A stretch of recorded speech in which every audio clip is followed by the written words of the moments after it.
Hey guys, Tony here. Hope you're doing well. Hope you're holding strong in this new asset class that is cryptocurrencies. Have some big news to share with you. First, let's take a look at the market here. Bitcoin currently at $8,692, Ethereum at $270, XRP just over 44 cents. So we are seeing some sideways movement going on right now. I'm hoping we break upwards again and we have a strong movement towards 9,000 for Bitcoin. But let's see how it plays out. XRP had some interesting moves today. I'll show you the individual chart. As you can see here, it had a little pump, nothing too crazy, but it hit 45 cents. Now, yesterday we talked about the golden cross that taking place again, but it would have to hold a certain price point to see a bullish breakout. Hold that till the end of this month. So let's see what happens. Let's see how it plays out. We are certainly in a bull market, but markets move in cycles, both from the micro and macro level, right? So you're going to have a run up, you're going to have corrections, and we got to just be patient and let this grow. Now, we definitely want a slow, steady growth, right? You know, little pumps along the way are okay. Parabolic run-ups are not ideal because usually you have a sharp corrections following a parabolic run-up. So I'm hoping we do continue to have these mini pumps and, the price continues to grow steadily, and that will be great. But let's see what takes place, for the remainder of the week, guys. Now, we got some very interesting news. South Korea's Bitcoin trading volumes on LocalBitcoins reach new record levels. Now, a couple of things.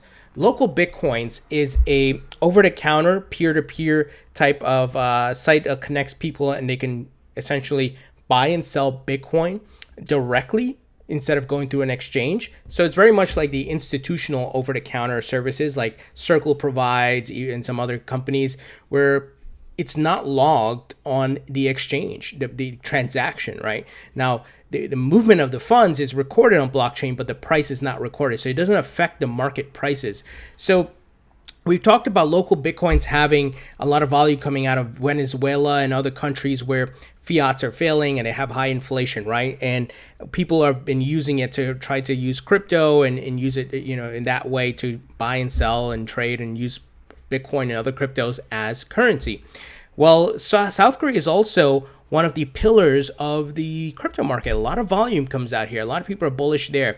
If you guys recall, in the last bull run, a lot of the volume was coming out of South Korea. So Bitcoin trading volumes in South Korea have recently reached new levels on peer-to-peer exchange LocalBitcoins, according to the charts on BTC statistics service CoinDance. According to the data, Bitcoin weekly trading volumes have surged over the past 2 weeks, with the latest week recording a new high of around 219 South Korean won, which is $185,000.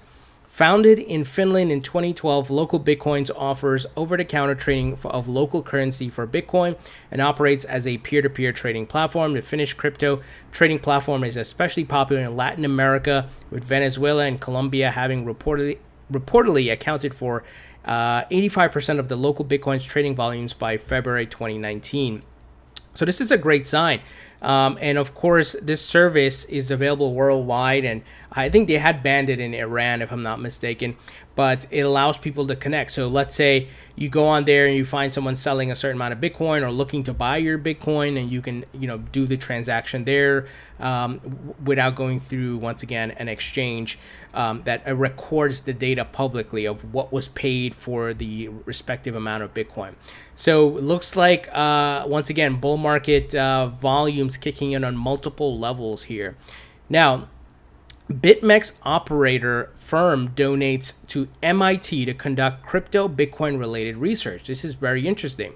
The owner and operator of cryptocurrency exchange BitMEX has donated to the Massachusetts Institute of Technology, MIT, to conduct crypto related research, according to an announcement published on May 28th. HDR Global Trading Limited has made a donation to the MIT Digital Currency Initiative, the objective of which is to conduct research necessary to support the development of digital currency and blockchain technology. Specifically, the funds will be allocated to support Bitcoin core developers Vladimir van der Laan and Corey Fields. So this is interesting, guys. Commenting on the sponsorship, Sam Reed, CTO of HDR Global Trading and co-founder of BitMEX, said the donation into research and development is about ensuring that the network is more robust. A stronger Bitcoin network will be beneficial to all, and we are very excited to be able to aid it in its progress. So we continue to see people are from different industries and different walks of life are coming into the crypto market, dumping money into building solutions, into research, into looking at how they can make Bitcoin and other cryptos better, how they can make the software better, or the hardware, or whatever it may be, or the apps that we use to trade, custody, and do different things like that. And you guys may recall, I just recently interviewed the president of the MIT Bitcoin Club. And this was like 4 days ago. If you haven't seen that video, check it out. So they're doing very interesting things there. MIT also launched their own crypto called Vault. So you have people are giving them money, the smartest minds in the world, right? Or some of the smartest minds in the world, I should say, where asking them to do more research and look at solutions and what can you come up with. And that's a sign of where we're going, guys. That's a sign of where we're going. We're looking to build and better and fix maybe issues and scale some of these cryptos and blockchain as well to take it to maybe Bitcoin 2.0 and blockchain 2.0, right? Like you have Web 1.0, Web 2.0, and so forth. So the building is happening, the infrastructure, and of course it is. This is the new asset class. This is the disruptive technology, guys. This is the future. And look at what's happening behind the scenes here. This is not making huge headlines, right? Not on CNBC or Fox Business or something like that. But money is being moved and donated and raised and so forth.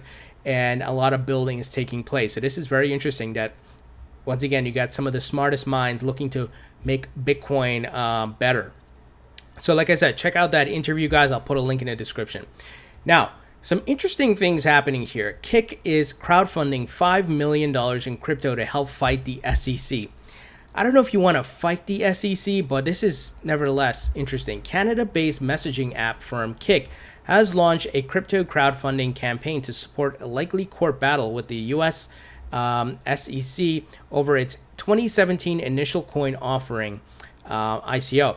Announced by Kik founder and CEO Ted Livingston and Patrick Gibbs, a partner at a law firm Cooley LLP, on Unchained Podcast Tuesday, the campaign is being launched in hopes that a lawsuit would eventually result in a new Howey test for crypto tokens to determine which ones are a security. So this goes back to the Token Taxonomy Act, which is in front of Congress, which would position utility tokens, crypto, and essentially outside of the Howey test into a new distinction. So, well, we got to wait for that to be passed. But this is the problem. The SEC has not made it clear which tokens are securities and which are not. They have said Bitcoin isn't.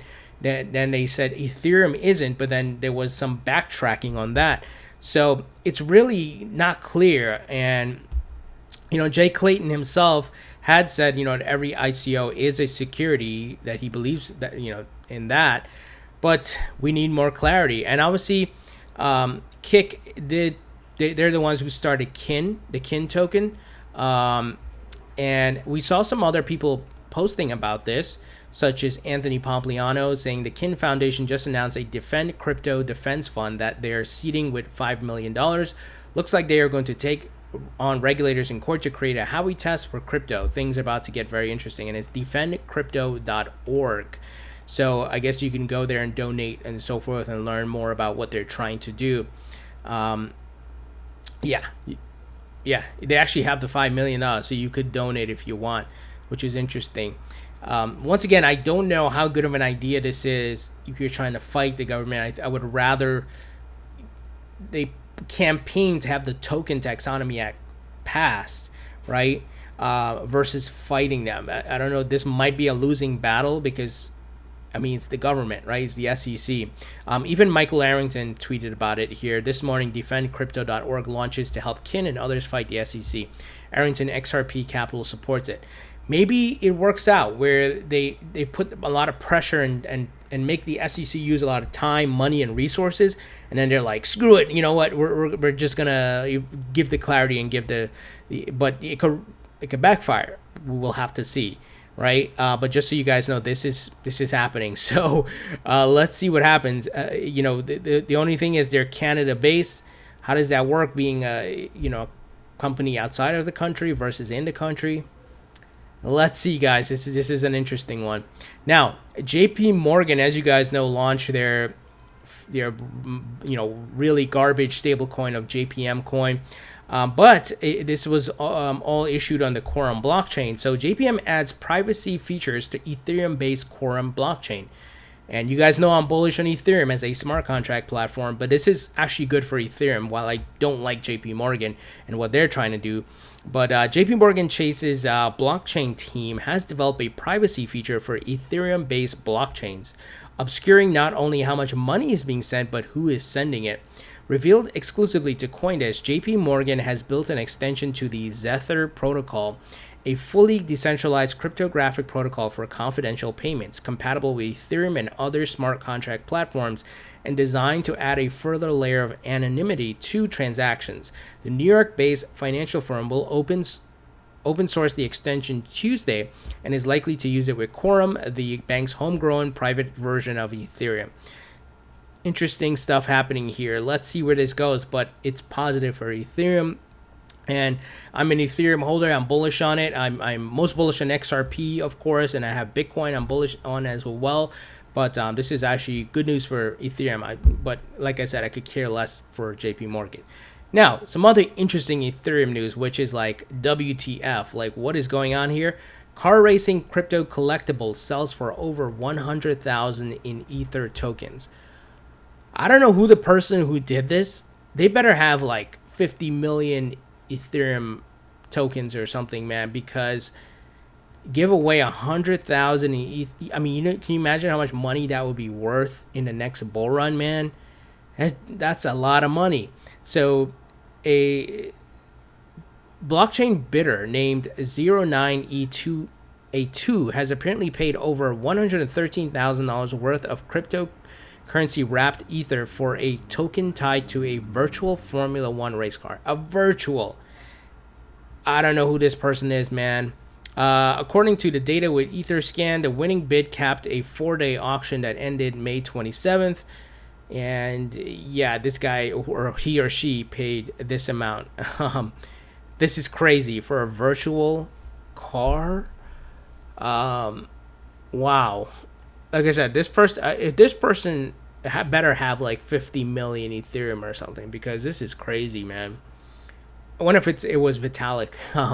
But anyway, I just thought this was nuts. Like, why would you do that? You know how much money that is for a freaking virtual car? That is so weird. Anyway, guys, what do you think about the news? I'm hoping we could break 9,000 this week here for Bitcoin, XRP. I'm hoping we could break 50 cents as well. But things continue to progress. Patience is the key. This is the new asset class, guys. So leave your thoughts and comments below. Thumbs up if you like this video. Please subscribe if you haven't already. Don't forget to follow me on Facebook and Twitter. Links in the description. And thank you to my Patreon supporters. And of course, this is not financial or investment advice. Talk to you guys later.